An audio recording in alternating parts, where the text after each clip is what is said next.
Welcome. Welcome to Dumpster Fire Dialogues. Yeah. You got some studio upgrades. Yeah, we did. Getting shelves. Get shelves. It's no longer a dumpster. It's no longer dumpster adjacent. It'll turn into probably more so of a dumpster again, but Yeah. it'll take time to fill out. The stupid thing keeps dropping. For some reason, they upgraded I Love You Black Magic complaint time. They're like every time, like now that I put the camera up, it'll like dump out the exposure, but then I have to just pull it back. It's really odd. Annoying. Yeah, Damn it. it's fine. Can't really complain that much. It's a free app Yeah, that's that, cool. that allows me to do stuff that costs tens of thousands of dollars normally. Yeah. So, You use some cool apps. yeah. You have everything. I mean, photo editing, podcast editing, video editing, all the stuff. And honestly, I've been self-taught. How easy was it? Like, just takes reps, I imagine. It does take reps. Honestly, it's taken about 25 years in total, and I'm still learning video editing. You're probably better at like editing than I am.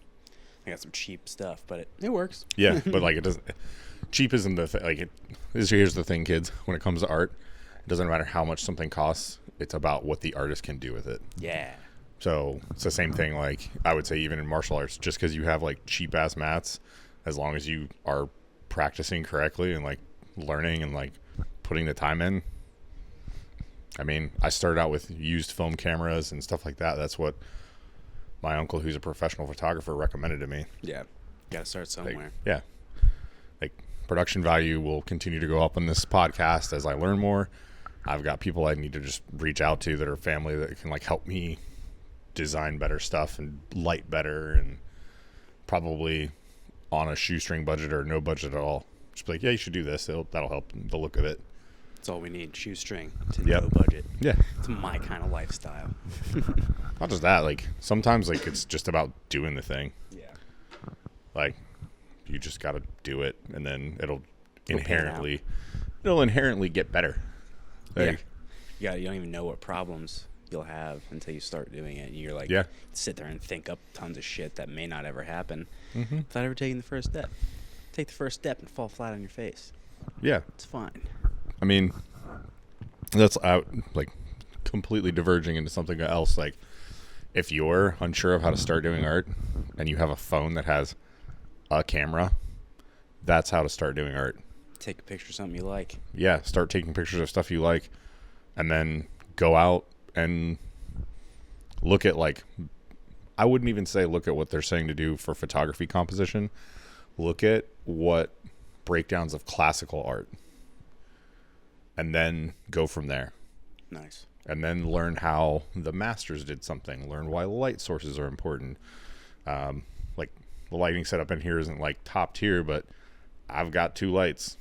It's better than the basement lights. Yeah, it's better than just an overhead light where you wouldn't be able to light. see the detail of my face with a hat on, or like add some shadow and interest on our faces. Like, there's a point to it. You wouldn't be able to see my mustache. Yeah. Yeah. Yeah. Just start.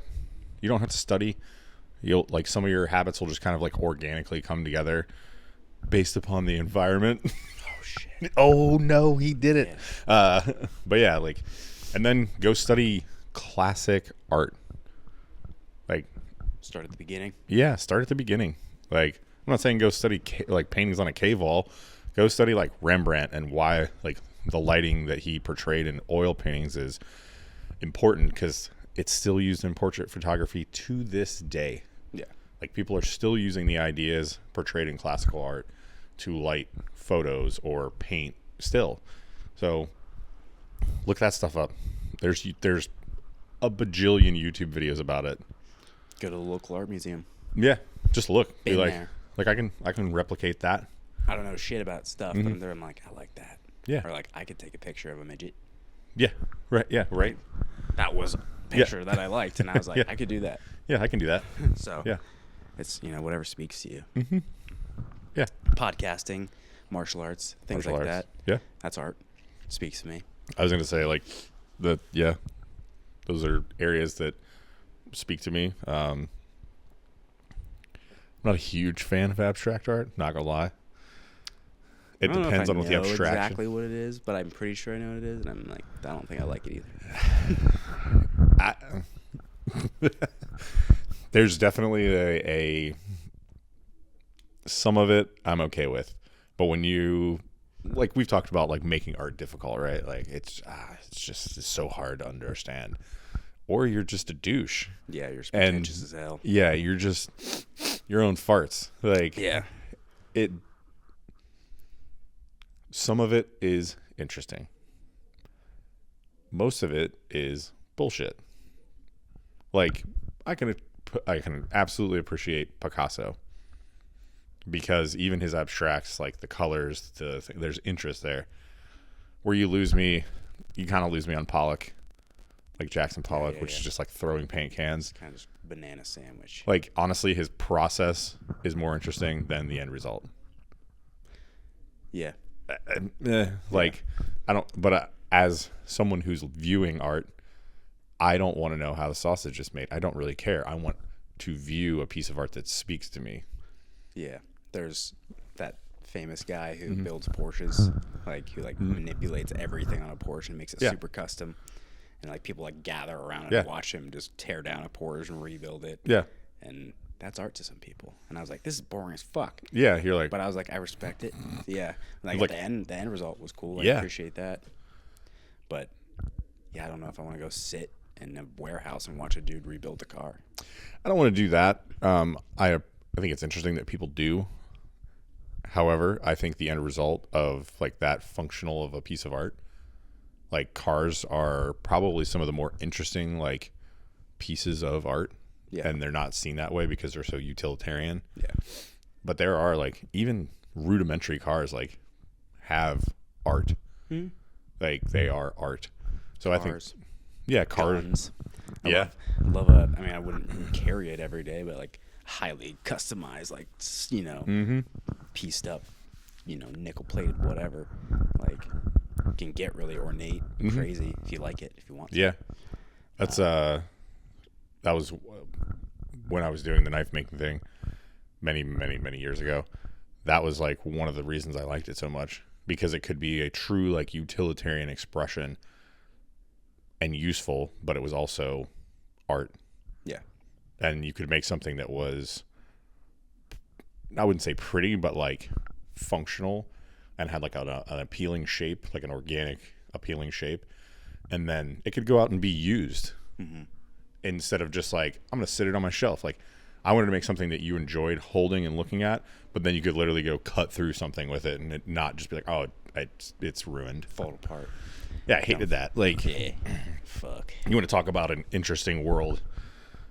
Custom knives. There's a lot of garbage out there. I can imagine. $1 garbage too. Oh, yeah. They just hide it with doohickeys and doodads and whatnots. It's very interesting. A lot of the guys who make some of the best knives are monetarily, they do not overprice their knives. They're very ethical in the pricing of their knives. They're not hyped around it. Some of the guys, and this is not a knock on anybody, they're getting money for their art, which is hard to begin with. Yeah. And there used to be, and I'm not involved in the knife world anymore, but there was a huge like hype cycle for certain makers, and you would touch their work and you're like, oh, this is garbage. Yeah. You're like, dang. Like folding knives in particular are very there's a lot to it.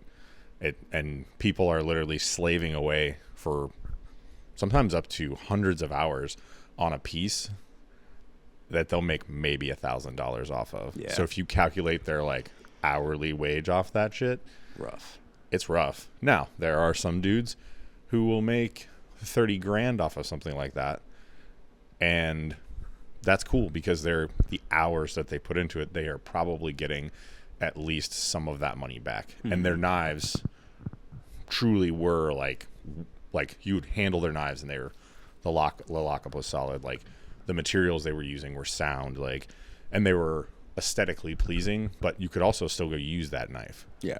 Not that most of the people that buy a $30,000 knife will.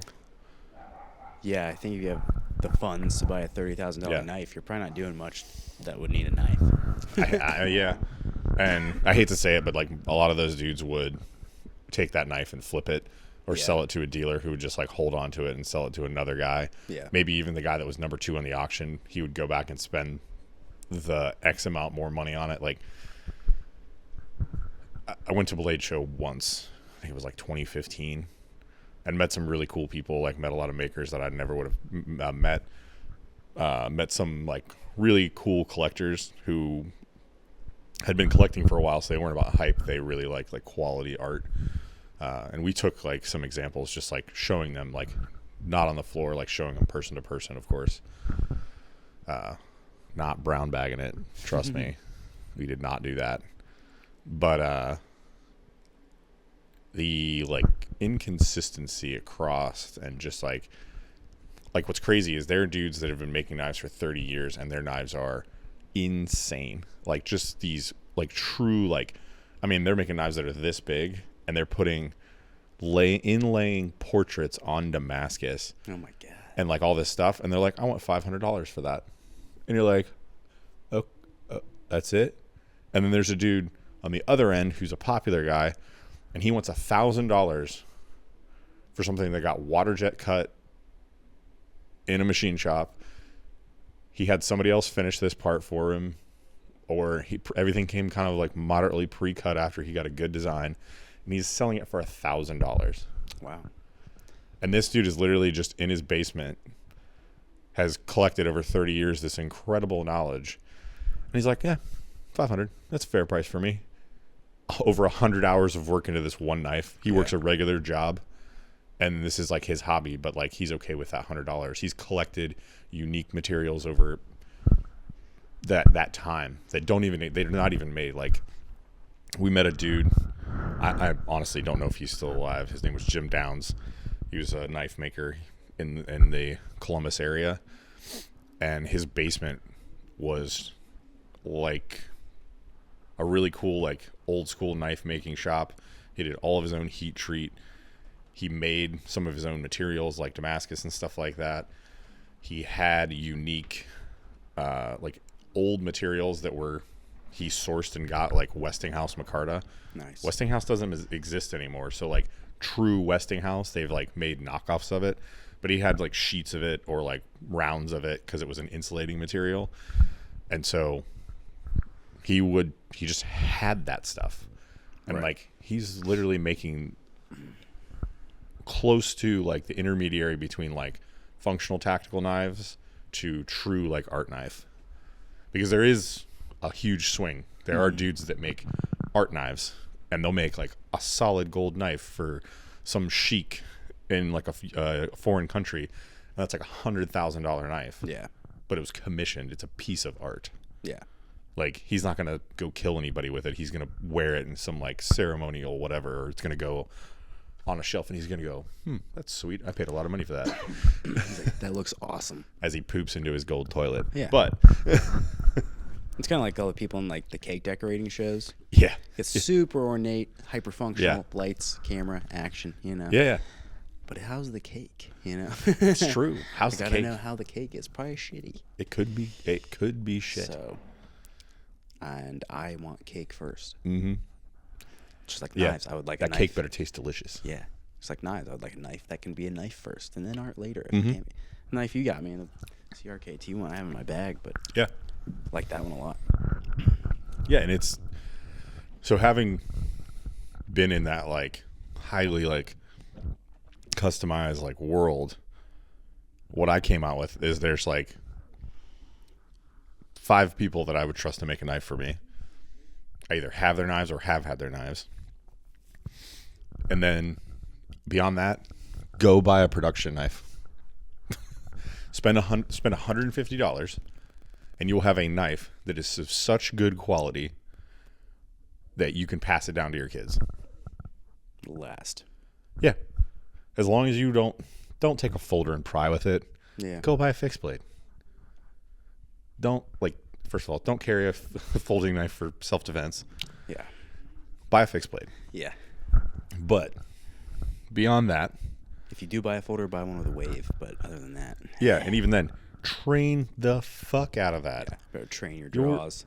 Yeah. Train with someone on top of you, wrestling over it. Have you ever heard the story of what Emerson's thoughts behind the wave were for originally? I have, but I can't remember.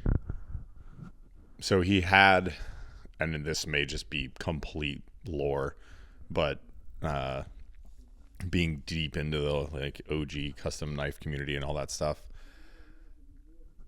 he had it as a way to stop another knife. He thought that another knife would come down and the wave would stop it. Okay. And so he had given it out to some military dudes. I think the original legend is that he gave it to Navy SEALs, of course, right? Everybody. But yeah, they wrote a book about it. And I'm just kidding. No, not hating. It's just funny. So he came. The team's upset coming after us. Yeah. Okay. Yeah. That's fine. They'd probably just come roll with us at the gym. That's fine with me. I'd probably get some cool dudes to train with us. Yes. We hate you. Come train with us. I'm just kidding. But no, they. I mean, this was I think the 80s, and they came back and they were doing using the wave to open the knife. Okay. And kind of fucking around with each other and pulling it out of their pocket and rapidly deploying the wave he's used for now. And he was like, oh, Nice. boom, light bulb, right? And so I think he patented it shortly after that. But yeah, I mean, the wave is a really cool idea, and I honestly don't think getting it out of your pocket is the cool part. The fact that you can have it out if you're struggling with somebody and open it on them, Yeah. use their clothing Yep. as a point of contact, because now once the blade comes out, as you're raking it across their clothing, it's here and back into them. Yeah. Yeah. So just to add to your scary bag of tricks, don't worry. Yeah. Getting it out's cool. Hit them with it first and then rake it across your clothing and then stab them. Yeah. Just saying. Some trainability to that too. Yeah, absolutely. You got to practice that. Yeah. But carry a fixed blade. yeah, carry a fixed blade. But anyway, yeah, the wave is, it's a great idea. There's a couple other knives that have done some. It's the only karambit that I think is of any value. It's the CRKT. I don't remember the model name or whatever, but it was designed by Caswell, and that dude, his designs are amazing. And there's these 20 variations, but basically the blade never crosses your hand. It folds under itself. That's another worthwhile knife, especially because it can be small and compact, and it's got not a complete hook like a regular karambit, but it's a utilitarian. Nice. It can be used to cut seat belts. He made a straight blade version of it, and so it can literally hide in your hand, and the ring's around and the butt pokes out with a no blade, so it can be an impact weapon to break glass. They make one with a glass breaker on the end of it. Nice. So fire, EMT, police can respond, use it, and then use it to cut belts after they get through the windows and stuff like that. So it's not as myopic as what most people think of a karambit. He took the idea of a karambit, made it a folding karambit that wouldn't take your fingers off if it failed, and then made it really useful. Nice. So That's awesome. yeah. Genius people. Yeah. That's He's awesome. Some interesting things out there. I mean, that's with Craig's design, his ShivWorks designs. They're all very specifically designed to be carried and do what they're supposed to do. Well, he can back it up with the training and stuff like that. So it's not just this I make a cool knife, buy it. Yeah. It's no, this knife, There's a this is reason. why it works this way. Yep. This And is it- how. Who's it? Andrew who does his sheaths? I think so, yeah. That dude's sweet. He's awesome. Stabby Pete showed me his sheath, and then I was like, I want to talk to Andrew. Did you follow him on Instagram? I can't remember if I do or not. I think I do. His Kaizen flow is sick. Yeah. He's Everything's awesome. a tough dude too. Like, rolled with them or anything. just I think I did some reps with him last year because he wasn't here this year. But yeah, the way his brain works, like you're like, okay, Yep. all right, yep. And it's cool to have someone who makes stuff actually go and do the stuff that they're making it for and actually figure Yes. that out. That's super important. If you are somebody who makes an item and you're not an applicator or you don't have an applicator on your team, you go find one. Go find one who can like help you fine tune and problem solve and like take it out on the mats. And I mean that like put it in a sterile environment so you can like train with it and see where it's going to fail. I know that Craig preaches that, and like, what is it? The dudes at EF Combatives really preach that too, like training your gear, see where it's going to break, see where it's going to fail. Like, it's super important. And like a lot of like good reputable training Yeah. or, knives will have a trainer. Yes. So look for that as well. It should have, if you buy any kind of gear, it should have a training component.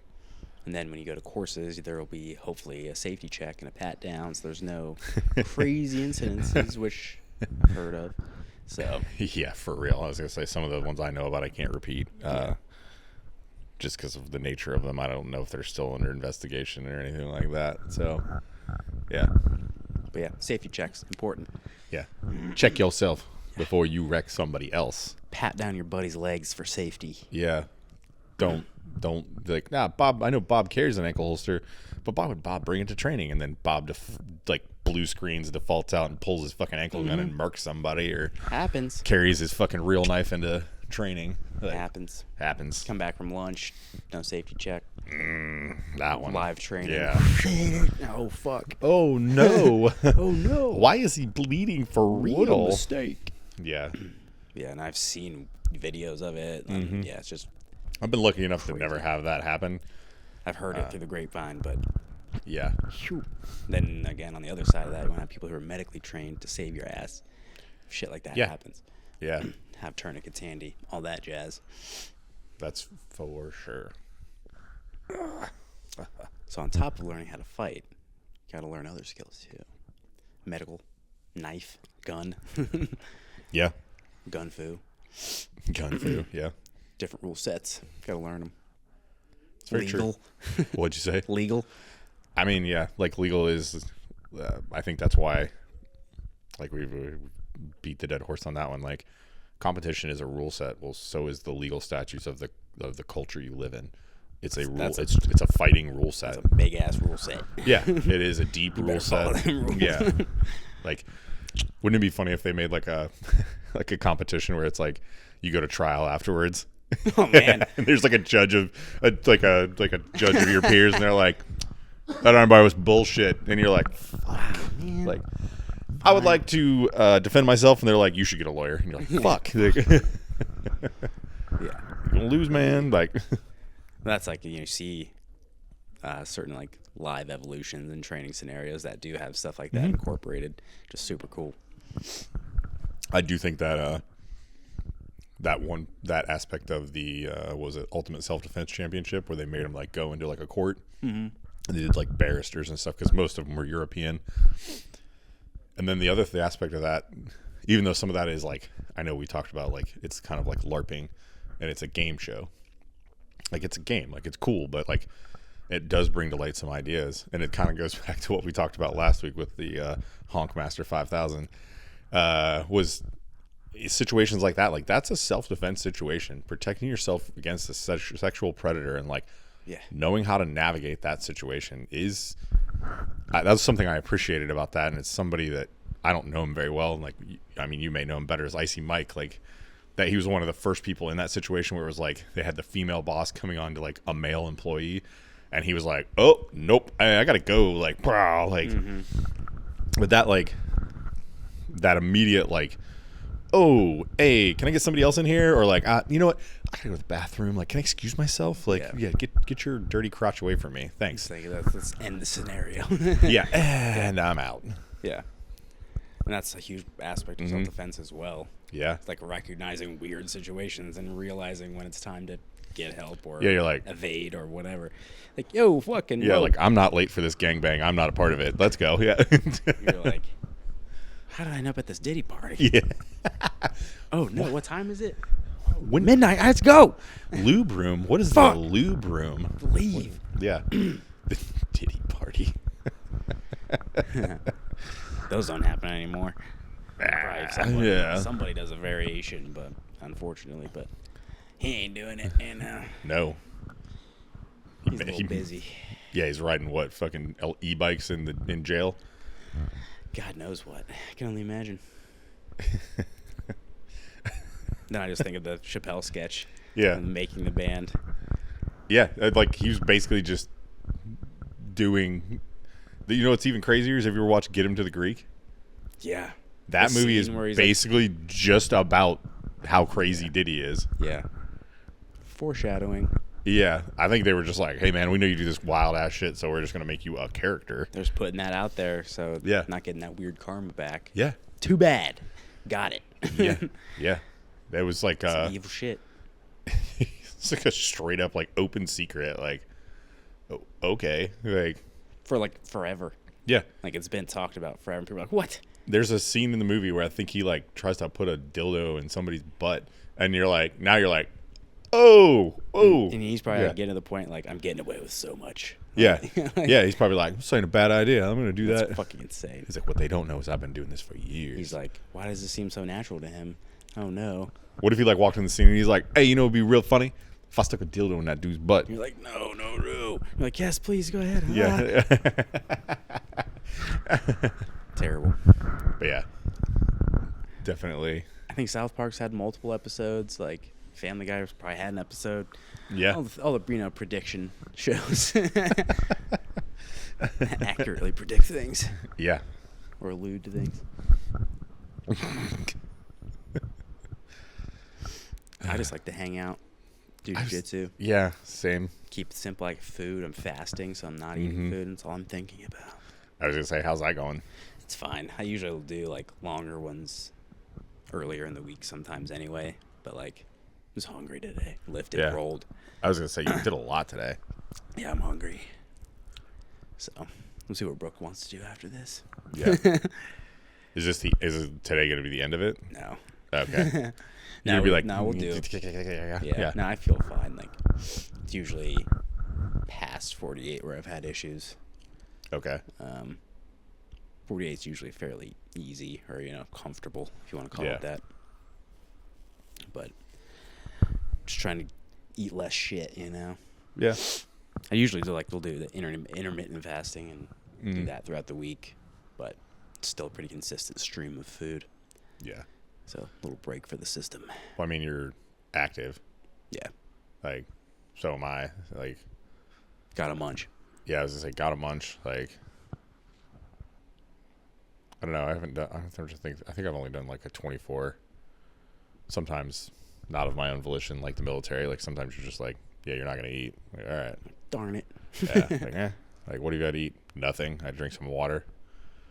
Oh, okay. You'll Like, live. Yeah, you're fine. Like, yeah. As long as you got water and stuff, you're good. Yeah. Got my salted water. I'm good.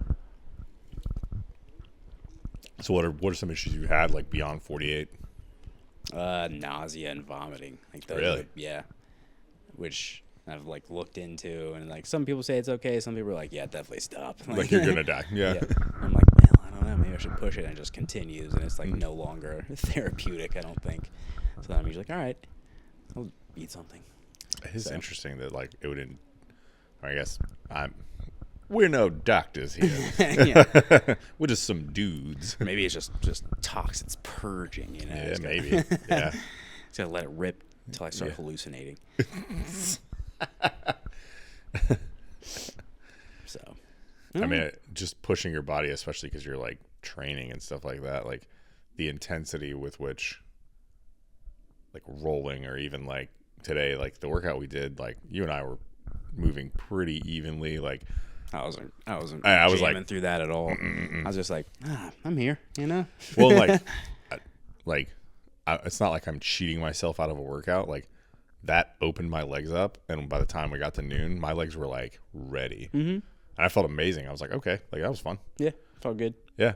Like I was like, I don't want to kill myself and be like, like Like I got other stuff to do today. Like, Yeah. That's like some of the issues I ran into with like powerlifting. Yeah. I'd like do that 3 or 4 days a week. I'd be so fried. Like Mm-hmm. my central nerve, I couldn't even do shit. Like I couldn't even pop my guard up. Save my life. You're like, I'm gonna, Yeah. That is something like as I've aged and done like crazy workouts and stuff. Like, people are like, oh, you gotta push yourself. Like, yeah, like I'm working out all day. Yeah. You're doing one workout because that's like your moment. Right. No, like I'm moving or doing something all day. I got 3 more of these. Yeah, like I got stuff. Yeah, like I gotta go train to fight people because that's my job. Yeah. And then I'm gonna go to work tomorrow and use those legs. Like I don't go sit at a desk. I mean I do, but it's maybe like 25% of my day. Yeah. I still walk like 7 or 8 miles a day. If you're like too fried, Yeah. you can't fight anybody. Yeah, like I'm not gonna be like, I'm gonna go hovel up these stairs that I need to be running up. Yeah. No. Like now I have noticed since we've been doing this we've been pretty consistent. There's been a couple like weeks here and there that we haven't been able to do it, but I've noticed like a pretty big increase already just from like the low level weights that I've been doing. Like It just helps. some of the like like I have more like explosiveness and like movement and stuff. So It helps a lot on Yeah. that. yeah. Kind of just that general like linear strength, and then you take it into weird fucking Yeah, weird orientations and strange dimensions. Yeah. That's where it's helpful to have a mixture of it. Mm-hmm. Too much of one or the others get rough. Yeah. I mean, having rolled with dudes that are like white belts that are really strong, like athletic people, it's like, they're like, I can't bend like that. And I'm like, okay. Like, then don't bend like that. Just move. Yeah. You will die. Just tap early. Like, Yeah. It's like there's certain days I feel super good, like Mondays usually. Like I'll try to roll 3 times. yeah. Then like depends on the day, but like sometimes I'll end up getting hurt or like just fucking fried for the rest of the week. Yeah. Got other shit coming up, so I've learned how to pace things properly. A little bit, still learning. Always got skills to sharpen up. Yeah. I mean, there's definitely like, because obviously you're the coach, like you're the head coach of our, like the jiu-jitsu program. Like, I know there are probably people that are like, I'm going to come for his head today. And you're like, like, Oh, you yeah. just like train. Like, come on, dude. Yeah. Like, Yeah, and that's... you're like, not you, like, And there's some people that it's fine with, and other people are just like, God damn. Like, not necessarily because it's like difficult or whatever. It's just like unpleasant. It's just like knocking my fucking teeth or fucking whatever. yeah, Like, they're taking the ADD of always do damage to like a very like light training role, and you're like, why? yeah. And like if it's 6 a.m. or something, I'm crispy as fuck, and I'm just like, give me a sec. Yeah, there's like, But then if I don't like defend myself, I get my head ripped off or something stupid. So yeah, it wakes you up pretty quick. there's definitely like days where like I'm like, who's in the room today? All right, you first, you second, and then I'll get to you, because by the time I get to that person, I'll be warm, and if they do something wild, like I should be able to move fast enough to like get there. My arm Like, won't explode. yeah, like I won't die. Yeah. Like, That, and there's just like it's fine to not roll with people. yeah, There's some people you don't match well with, don't roll with them. There's probably plenty of other people with. Get a double round with someone else, whatever. Yeah. Like, if I could, in a perfect world, like have everyone train with everybody and everyone was a great training partner. Like, it takes a lot of skill and time to be a good training partner. it does. And that was, I mean, that was something I learned before I came into the gym. Yeah. Like how to be like you're not always there to rip somebody's head off. Like, Yeah. and you're also not there always to give somebody an easy win. Yeah. And Like, like that it's, balance. It's a weird, like, it's everyone's responsibility, but then also, like, it's like we're training, right? We're trying to train and do the thing. Yeah. We're also trying not to fucking die today. Like, got stuff to do. Yeah. So it's a very fine line. And then there's also, like, don't be fucking off. Like, Yeah. Don't be like, meh, meh, meh, meh, meh. yeah, it's like, well, did you come here to train or not? Like, you can fucking go home. Like, Yeah. So You can like- go do this. You can go talk to yourself at home. Go away. Yeah. Right. Yeah, exactly. It's like, and I get the socialization aspect and all that. It's like, do it in, like before and after, or like whatever. Get a beer after class. So Yes. Yeah. that's how you live the good life. Yeah, for real. Like that. Yeah, the fun of that. But also with that, like, I feel like you guys do a good job of not like there's socialization, but it's controlled, so it's not like you have to live there. Yeah. I mean, Like, everyone has that's fucking, unfair to the coaches, like to Yeah. like make them be like, yeah, I had something to do. Like, Yeah. like, And like you there's don't want resentful coaches. Like, no, yeah, and there's like a time and place to train. Yeah. That's when you come to train. Don't Right. show up 5 minutes before class ends and be like, Yeah. I'm here for the next hour. Like no, you're not. it's like yeah, people have shit to do. Like yeah, and that's something I learned from one place to another. Like Mm-hmm. the one place was like that. It's like, clear your schedule, motherfucker. You're here. Like or it's like, where the fuck are you? Yeah. Now it's like, we got 60 minutes, we're making the most out of it. yeah, And Yeah. people get way more out of that. So yeah. I mean, than being yelled at for 3 hours by some fucking asshole. So yeah, who like monologuing for 30. No, I'm good. Like, yeah. So it's depending on what time frame you have, make the most out of it. yeah, That's a constraint in itself. that, yes, like, Frequency throughout the week, frequency throughout the month, the year. yeah, You take massive breaks, yeah. you know. I mean, there's some people that number are. one- There's no there's shame in that. Yeah. Totally fine. That's life. Well, and But some then- of it's like because this is a club sport, and these like we're not talking about like professional athletes. Like you, Aaron, and like some of the other people at the gym are like true professionals because like this is what you do as a career, like Yeah. coaching, and like you supplement some of that stuff. But there are people that we train with who are like, it's tax season. One of the people we train with is an accountant. He's not there right now because he's making the bulk of his yearly money doing taxes. Mm-hmm. There's guys that go away for Yeah. military stuff, Yeah. come back. You know, there's Yeah. tremendous opportunities that people go and pursue. Yeah. And then it's cool that they come back and share stories. And, you know, Yeah, that's like- it. They share the cool story after class Mhm. and shit. It's all fun.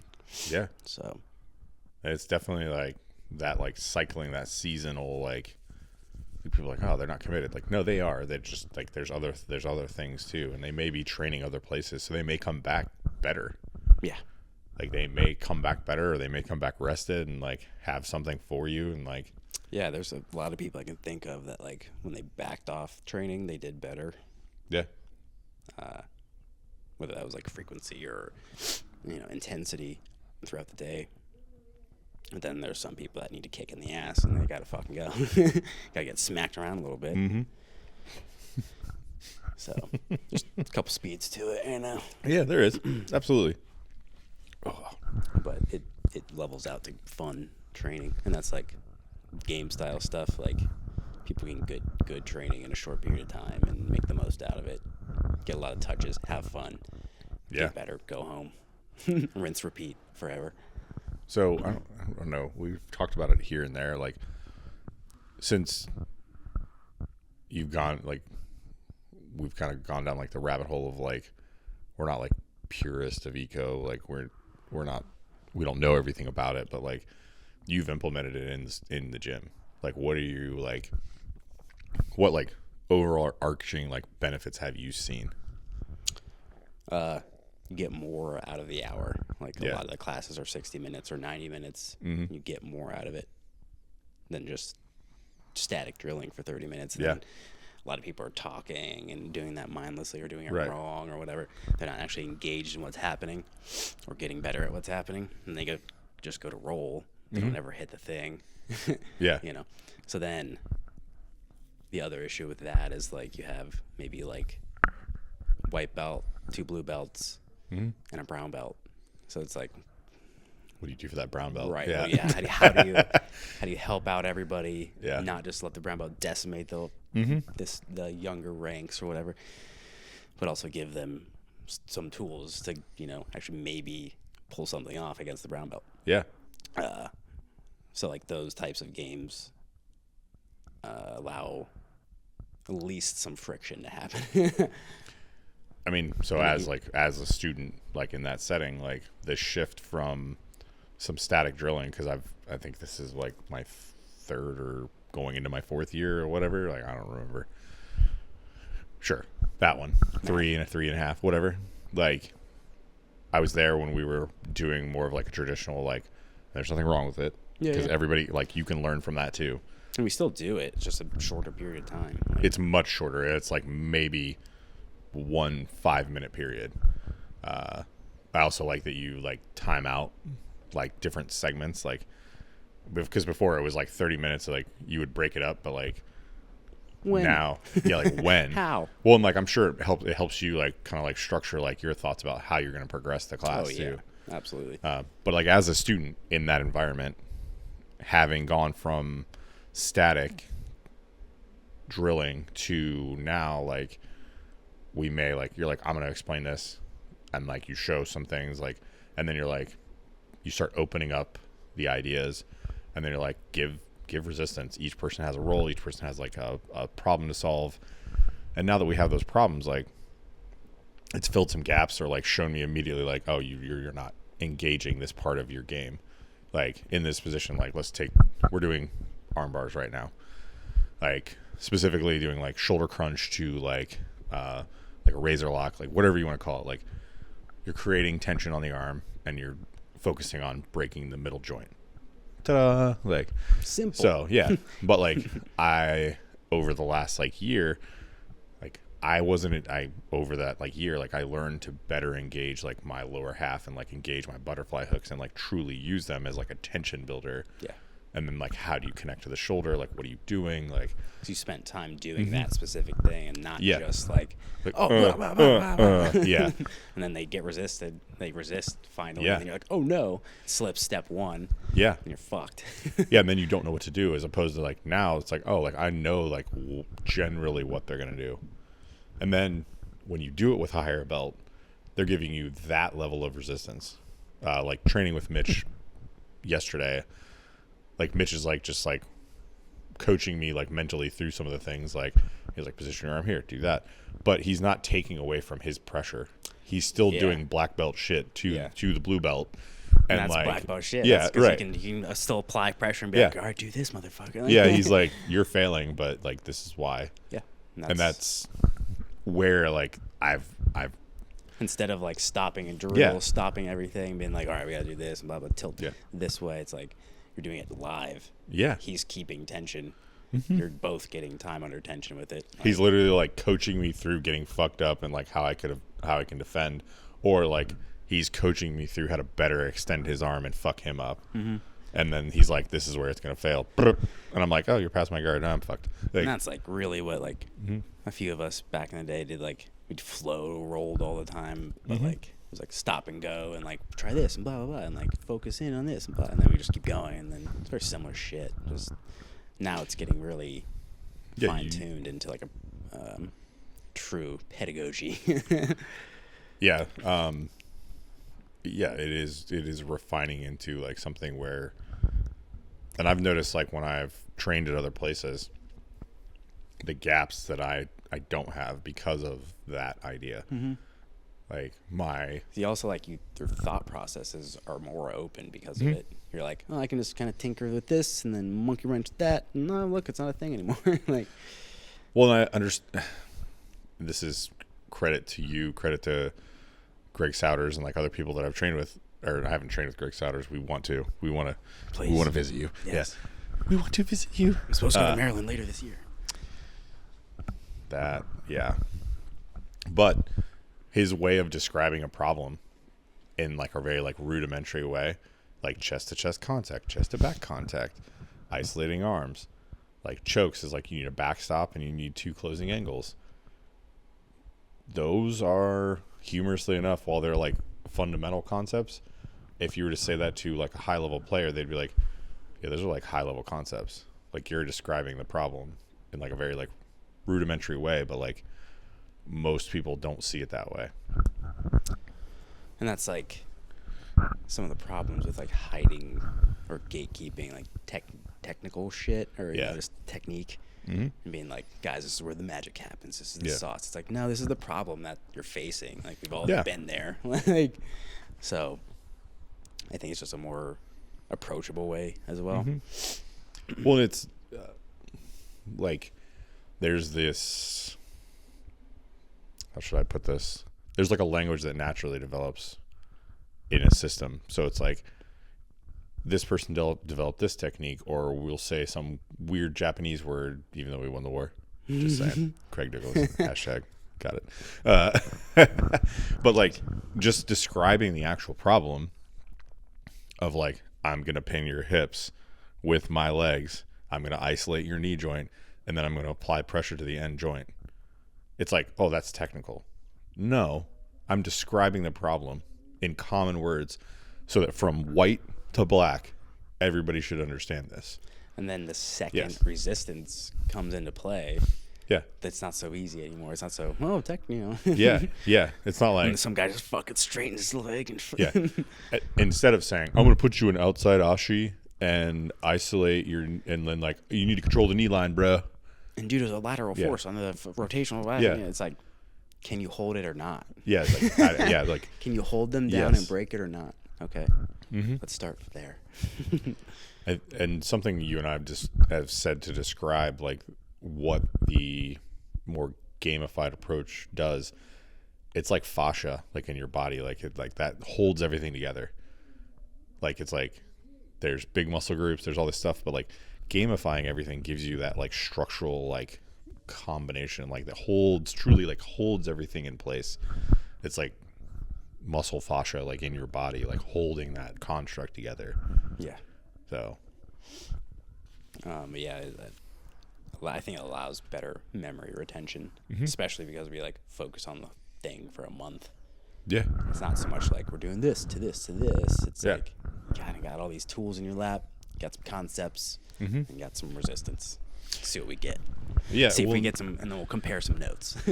Well, the other thing too is like you're not like you. Yes, we do focus on like one idea as a theme for the month, but also we do takedowns every class. We do 5-minute warm-ups of like compliant takedowns, which allow like just fitting like that fit in and like all that stuff, and that turns into a game itself because you're never like just do this takedown. You're just like, we're just gonna just take them down, just get them to the ground safely. Get them down. Yeah, get them down, stay connected, warm up. Boom. Yeah, and then you like when you do the drills, you're never like you have to end up here. You're like, okay. It's like, oh, look what happened. Yeah, it turned into a mini roll because you fucked up the thing we're doing. But if you still end up in like a better position, like that's fine too. Look what it did. Yeah, and that's part of the exploration. That's part of the fun. I think it being fun and like just like sparks curiosity. It sparks questions better, I think, as opposed to like, what happens if I don't turn my left leg this? You know, it's like. This motherfucker smashed me here. What happened? Yeah. Break that down a little bit. Well, and then, but it gives you the opportunity to be like, just turn your knee like that way. Yeah, it allows time for like technical correction and to slow it back down and then take it back up to speed and then blah blah blah. So yeah. But, well, and you don't have to monologue about it. You're just like, turn your knee that way to this person. You got that one, like go that way. Yeah. And you just like kind of like walk around there and you're like, brr. Hate monologuing. I know. It's funny. It's really fucking funny because we're on a podcast talking. Well, that's the thing. If you want to listen to me monologue, listen to my podcast. Yeah. I won't do it in class. Yeah. Are you not there to give sermons? I don't understand. Yeah. The Church of Mark Cheney. Yeah.